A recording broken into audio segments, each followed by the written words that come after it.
Se você fica encarando o papel ali, todo em branco, antes de escrever sua redação do Enem, você chegou no vídeo certo.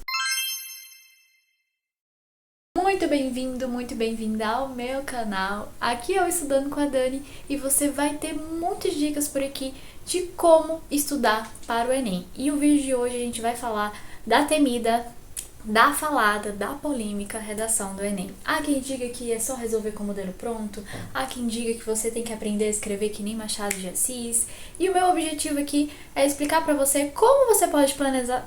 meu Deus do céu!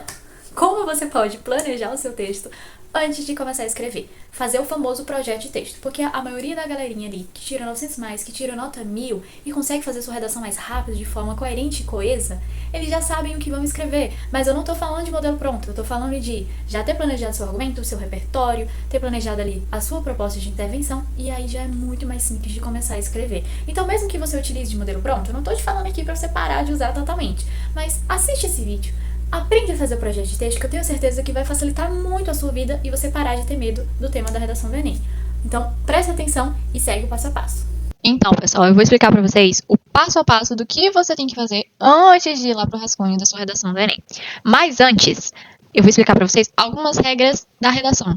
Eu sei que vai parecer regras básicas, simples, mas se a gente não levar elas em consideração, não prestar atenção, o projeto de texto, mesmo que ele esteja ótimo, não vai dar certo e, consequentemente, o rascunho não vai dar certo e a redação não vai ser tão boa quanto você espera.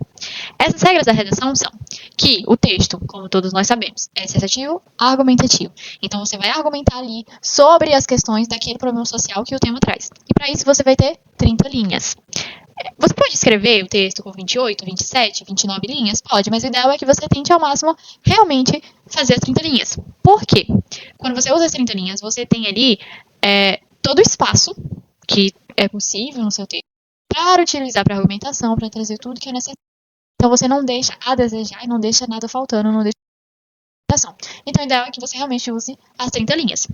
Essas 30 linhas vão ser organizadas em 4 parágrafos. Um de introdução, 2 para o desenvolvimento e 1 para a conclusão. É o ideal que, quando o corretor bata o olho no seu texto, ele veja a organização dos parágrafos, né? Então, não fique algo como se parecesse um texto único, um parágrafo único ali gigantesco. Você tem que ter ali a separação dos 4 parágrafos. Não é necessário você pular a linha, tá, gente? É só você deixar um espacinho ali antes de iniciar o parágrafo. Enfim. E para conseguir distribuir essas linhas, o que você pode fazer? Eu coloquei aqui uma sugestão, né, que você pode fazer, que é obrigatório? Não, mas vai te proporcionar com que você tenha o maior espaço possível no desenvolvimento e na introdução e na conclusão você seja mais breve e mais objetivo, porque esses parágrafos, eles são mais breves, realmente você não vai precisar explicar nada, você só vai trazer ali alguns tópicos. Por exemplo, na introdução, você tem que trazer o tema, né, para mostrar para o corretor que você entendeu o tema e trazer ali citando seus argumentos, você não precisa explicar nada de imediato. E no desenvolvimento é que realmente você vai ali explicar e tudo mais, então por isso de ter 10 linhas cada um. E na conclusão você vai trazer a sua proposta de intervenção com os 5 elementos. Então, gente, não precisa você se estender muito, não tem necessidade disso. E aí, uma outra coisa importante, que muita gente às vezes não sabe. Na redação, você só precisa de 2 argumentos, não precisa de 2, ou melhor, não precisa de 3, 4. Tem gente que coloca 5 argumentos no texto e acaba não desenvolvendo direito, às vezes desenvolve só um ali no desenvolvimento e acaba sendo uma bola de neve ali e não dá certo. Então, você só precisa de 2 argumentos. Um que você vai desenvolver, explicar, detalhar sobre ele no desenvolvimento 1 e o outro no desenvolvimento 2. Junto com esses 2 argumentos, você vai precisar também de 2 repertórios, um para cada argumento. E o que é o repertório, Dani? Repertório é um exemplo daquela situação que você vai trazer ali no argumento. Vocês vão entender mais na frente de texto. Mas repertório é sociocultural, gente. Então, vale série, vale filme, vale desenho animado, vale aquele anime que você assiste, o dorama que você assiste, livro, música, algum acontecimento histórico, algum acontecimento atual também. Então, enfim, tem muitas possibilidades para você utilizar no repertório. Inclusive, se vocês quiserem que eu faça um vídeo só sobre o repertório, para você saber o que pode usar e como usar, em que temas usar, como aplicar ali, é só deixar nos comentários que eu faço um vídeo específico para isso. Mas bora lá. Depois disso, tem uma outra questão que é muito polêmica na redação, que é a linguagem culta. Há quem diga que você precisa ter uma linguagem rebuscada, que você precisa escrever palavras difíceis, e isso não é verdade. Desde que você escreva com a ortografia correta, com a gramática correta, um texto coerente, coeso, que o corretor entenda ali o que você quer dizer, que você não esteja ali numa carreira, né, vamos dizer assim, que não usa nem vírgula, nem nada, nem ponto, e desde que você não faça isso, tá tudo certo. que você não use também abreviações, que você não use gírias. Isso é linguagem culta. Não precisa utilizar de palavras rebuscadas que ninguém mais usa, porque isso não vai te dar ponto extra. Só vai dificultar aquela mensagem que você quer passar ali naquele texto que o corretor vai ler. A outra coisa também, que isso aqui realmente dá ponto, é o uso de elementos coesivos, mas não é um uso ali aleatório jogado ali no texto. Os elementos coesivos, eles servem para juntar duas ideias ali no seu texto. Vamos supor que você traz uma afirmação, depois você quer trazer uma informação contrária, que aquilo dali não acontece, você vai utilizar o mas. Também tem outras palavras com outras funções, como logo, porque, provavelmente, portanto.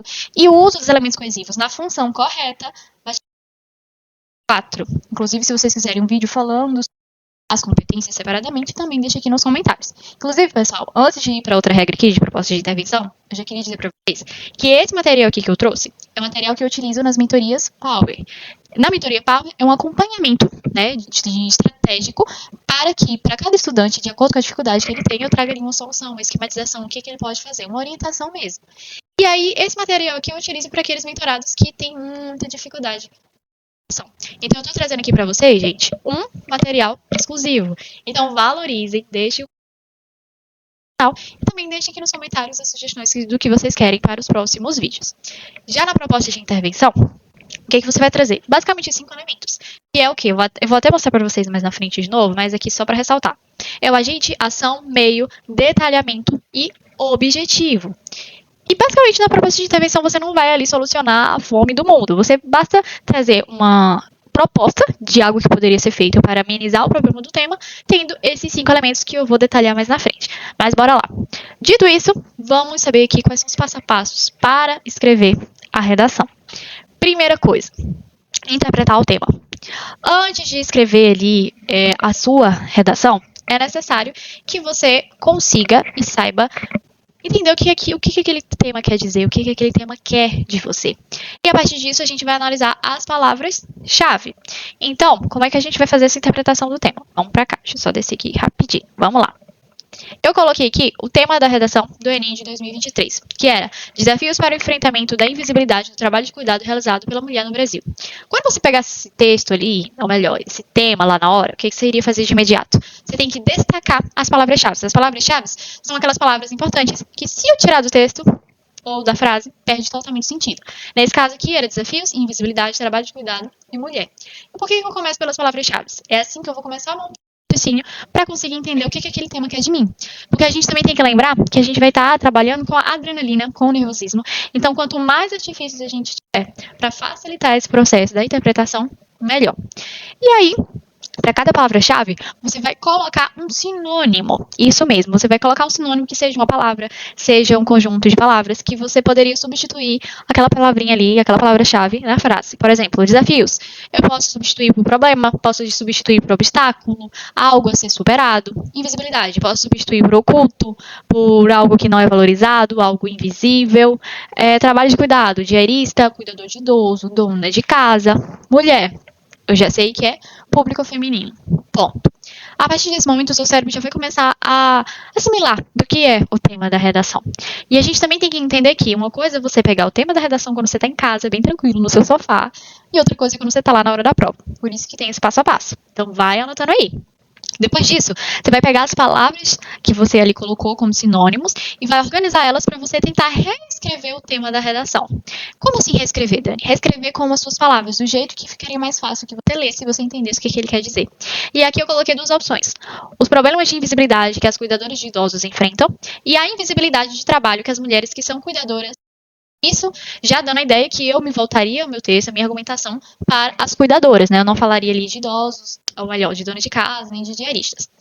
Isso pode? Será que eu não zeraria a minha redação do Enem? Não, eu não zeraria. Por quê? A redação, ela sempre traz um tema que tem várias vertentes. Você pode ir por vários caminhos, desde que você não fuja do tema central. Por exemplo, no ano de 2022, o tema estava falando sobre povos originários. Você poderia falar sobre indígenas, você poderia também falar sobre quilombolas, sobre o povo ribeirinho também. Então, no caso de 2023, não era diferente. Você poderia falar de várias coisas. É um mito você achar que só porque você não falou aquilo que aquele professor disse ali no YouTube, depois naquela live ali, depois do Enem, você zerou. Então, para de ter esse medo que não, você não zerou. Talvez se você não tire a nota como você espera, porque pode ter falhado na argumentação, falhado em outros critérios, mas zerar você não vai zerar. A menos que você fugisse totalmente do tema, que aí realmente é zero na certa. Mas ninguém faz isso sem querer. A maioria das pessoas que fazem isso é de propósito. Com exceção de uma menina, né, que teve uma polêmica agora nesse ano, que ela tinha utilizado, acho que uma cantora americana, não me recordo, temas sobre a herança africana. Então a cantora americana era branca, e aí ela estava falando sobre a trajetória dessa cantora, fugiu bastante do tema, e em nenhum momento estava falando sobre a herança africana. Então é uma fuga total do tema. Então é algo que não pode acontecer. Mas voltando para cá. Depois disso, de você reescrever o tema, você vai transformar esse tema numa pergunta. Por quê? O tema da redação do Enem é um problema social. Se eu quero aprender a pensar em argumentos, os argumentos vão ser os motivos pelo qual aquele problema ainda permanece na sociedade. E para eu conseguir pensar mais rápido nos motivos, eu posso transformar aquele tema ali que eu reescrevi numa pergunta. Por exemplo, por que o trabalho das mulheres que são cuidadoras é invisível para a sociedade? Eu tenho certeza que se o tema do Enem viesse desse jeito do que dessa primeira forma, muitas pessoas conseguiriam entender melhor e mais rápido o que é o tema e escreveriam textos melhores. Porém, é necessário que o aluno vá para o Enem sabendo interpretação de texto. Então, é por isso que eles fazem esse trabalho aqui, para que você consiga simular aqui. E aí, depois disso, tem o passo a passo do que você pode fazer para conseguir definir os seus argumentos. Né? No caso aqui, você tem que encontrar o problema do tema. Nesse caso, é o quê? Desse tema de 2023. A invisibilidade do trabalho de cuidado da mulher. O trabalho de cuidado da mulher não é valorizado. Esse é o problema de tema. Criar uma pergunta com problema, que é o que a gente já fez, e agora a gente vai pensar em respostas, que elas serão nossos possíveis argumentos. E aí, o que é que a gente vai fazer? A gente vai ter nossa pergunta e vai pensar nos motivos. E aí é legal que você tente pensar em pelo menos 2 motivos. Vamos supor, você pensou em 3 ou em 4, você vai selecionar 2. Você pensou em 2, você vai ter que usar aqueles 2 mesmo. Mas na hora que você for selecionar, como é que eu seleciono? Você vai selecionar por aqueles motivos ali que você pensa, nossa, eu consigo falar sobre isso aqui, eu me sinto mais confortável, essa ideia faz mais sentido, e aí você vai selecionando. Depois disso, você vai reescrever esse motivo. Por exemplo, se eu falei sobre alguma coisa relacionada ao governo, eu posso reescrever como ineficiência. Esse é o exemplo mais clássico de todos. E aí, por que eu vou fazer isso? Porque é com essa reescrita que eu vou citar lá na introdução, que eu vou citar lá no desenvolvimento, antes de começar a explicar. Então, é necessário que a gente reescreva. Por quê, gente? O argumento, ele não vem pronto na nossa cabeça. Ele vem como uma ideia e a gente tem que aperfeiçoar, lapidar, como se fosse um diamante. E aí, tendo os 2 argumentos, a gente vai pensar nos 2 repertórios. E aí, o que a gente vai fazer? Inclusive, faltou até um S aqui, né, gente? Nem reparem. O que a gente vai fazer? Lembra que repertório é exemplo? Então vamos lá. Se eu tenho um argumento que é o motivo de que o problema social ainda persiste, eu tenho que pensar num exemplo de como aquilo acontece. Se eu falo que eu defino que um dos meus argumentos está relacionado com a cultura patriarcal, que os homens, os maridos não valorizam a casa das mulheres, eu vou precisar de um repertório que mostre isso como exemplo. Pode ser um filme, pode ser uma série, um livro, uma música. E no caso de livro e séries, não necessariamente precisa ser o tema central. Pode ser um livro em que a personagem secundária passa por isso. Ou que tem uma história da mãe de algum personagem que passa por isso. Dá pra você usar também. Então, lembre sempre de usar aquilo que você tem. E você também pode utilizar, em casos que você não consegue lembrar de absolutamente nada, alusão histórica. Você pode utilizar de alusão histórica para seu repertório. Por exemplo, período colonial, período ditatorial, nova república, a pandemia do Covid-19. Tudo isso dá para usar como alusão histórica a depender do seu argumento, para você dar um exemplo. Por quê? Porque eu tenho que ter esse cuidado ali na questão de utilizar o repertório, uma alusão histórica e tudo mais. Porque tem que ser um exemplo daquele argumento que eu tô falando. Se eu vou utilizar período colonial, período ditatorial, tem que ter a ver com o argumento que eu tô falando. Porque o repertório precisa ser pertinente, produtivo e validado. Pertinente por quê? Tem que ter a ver com o tema, não pode ser uma coisa aleatória. Pelo menos algum vínculo com o tema precisa ter. Precisa ser algo produtivo que esteja contribuindo para minha explicação na argumentação. Não pode ser uma coisa solta ali no texto. Por exemplo, tem gente que usa utopia, mas coloca um texto solto. O problema é você utilizar a Constituição Federal. O problema não é você utilizar a Constituição Federal, é o jeito que você utiliza. E tem que ser validado porque não pode ser algo que eu inventei, um dado do IBGE, tem que ser algo realmente ali que seja um repertório sociocultural, um filme, uma série, uma frase de um filósofo, realmente algo que exista, por exemplo, que seja uma pesquisa de fato que tenha existido, mas é muito difícil a gente lembrar de uma pesquisa lá na hora. Então, prefira utilizar uma série, um filme, um dorama que você viu, um anime, um desenho animado, um livro, né, como eu já falei, enfim. Prefiro utilizar esses tipos de repertório porque fica mais fácil de você manusear lá na hora. E aí, depois de definir o seu repertório, né, que vai ser um repertório para cada argumento, você vai definir sua proposta de intervenção, que vai ser os 5 elementos, que eu vou explicar para vocês aqui brevemente, mas lembrando, se vocês quiserem um vídeo detalhando sobre as partes da redação, da introdução, do movimento, da conclusão, deixa aqui nos comentários que eu gravo para vocês. Vamos lá. O agente é quem faz alguma coisa, Ministério da Educação, Ministério da Justiça. Nunca utilizar a comunidade, a sociedade, porque fica muito vago e você perde ponto por isso. Ação. Promover, criar, impulsionar, tudo que envolver um verbo vai ser ação lá na sua proposta de intervenção. O meio é basicamente o meio, através de que vai ser feito? Projetos educacionais, projeto de lei. Detalhamento é com que aquela ação vai ser feita. Por exemplo, tal coisa vai ser feita através de projetos educacionais, com eventos e congressos nas escolas, com que vai ser feito. Ou outra alternativa, que aí você escolhe o que é mais fácil para você pode utilizar o detalhamento do agente. Por exemplo, o Ministério da Educação, órgão responsável por regulamentar a educação no Brasil, eu estou detalhando o agente, posso utilizar. E aí o objetivo sempre vai ser o problema do tema, mas amenizar esse problema ou melhorar esse problema. Eu nunca vou resolver 100% as coisas, eu vou amenizar a desvalorização do trabalho de cuidado das mulheres no Brasil, eu vou melhorar a valorização aos povos originários no Brasil, que foi o tema do Enem de 2022. Enfim, sempre amenizar e melhorar. E aí, uma coisa legal que eu queria mostrar pra vocês aqui, que também tá nesse material, é a estrutura da redação. E essa estrutura aqui, que mostra o que tem na introdução, o que tem no desenvolvimento, o que tem na conclusão, eu posso trazer um vídeo aqui detalhando sobre. Nesse material vai ter o link aqui na descrição do vídeo, né? Esse material exclusivo que eu uso na mentoria.